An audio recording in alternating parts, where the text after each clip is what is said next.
Tony, we've over the years that we've been working together, we've talked a lot about politics and the political system and what that has meant to Aboriginal people, and particularly those that live remotely, but it affects all Aboriginal people. And we've talked a lot about neoliberalism and the impact of neoliberalism on the healthcare system and the impact of the medical model on mental health and things like big pharmaceutical companies and psychiatry. So I'd really love it if you could share with the students what you think the impact of neoliberalism has been on Aboriginal communities and Aboriginal people. Well, it's devastating in the sense that the health system is set up so that they have a band-aid solution, but it's the numbers game. The more you have, the more, it's the squeaky wheel that gets the most resources. So same with big pharma. It's a 7.5 or whatever it is. It's a growing market in dumbing down and sedating our people. And well, psychology, it's a science-based profession where they don't take into account where the spiritual aspect is always not considered. And with neoliberalism, there's native title. It's based on the individual, whereas we're a collective, and the resources go to a few, whereas there's the responsibility and relationships where our culture requires that it's shared. And it's the opposite with neoliberalism. So how has it changed communities, do you think?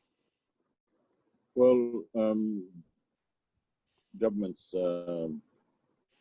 and I suppose business, in the sense of have changed people's minds in the sense of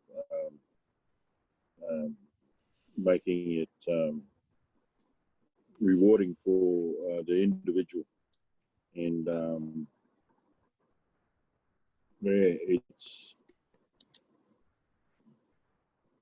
it's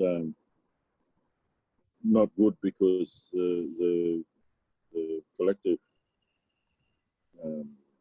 where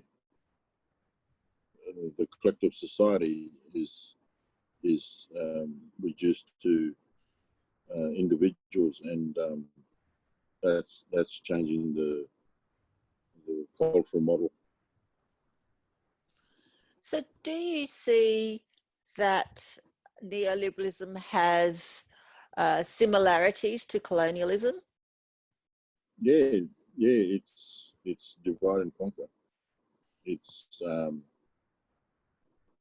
it divides communities, it divides families, and it creates a sort of like an elite perspective. So there's one school of thought that says that the prime motive of colonialism was access to resources. Would you see that as similar to neoliberalism? Yeah, it's the resources go to the few, whereas the collective miss out. I remember seeing on some communities where that's very much the case, where the money for native title goes to a very small group, family group, and the rest of the community missed out. And it got to the stage where that family was actually charging the rest of the community to access certain things. Is that common, or, you know, generally, or is that? It's becoming. You get families that dominate the community now. So, yeah, it's insidious, and the communities that aren't like that are far away from the bitumen. So the more influence white people have, and I will say that it it really they spread that neoliberalistic culture wherever they go. So do you see a way forward out of that, Tony? Like, do you see? Yeah, with the healing, with art therapy, art sort of,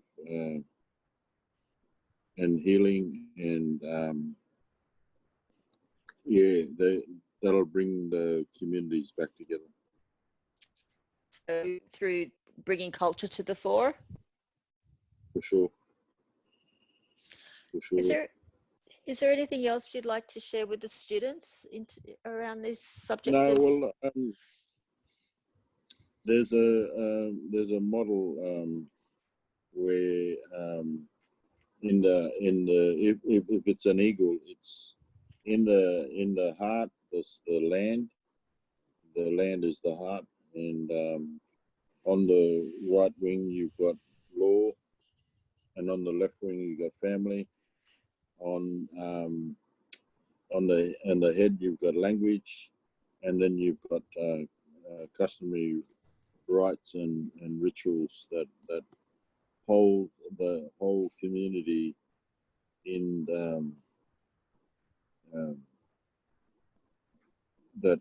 that becomes a collective again.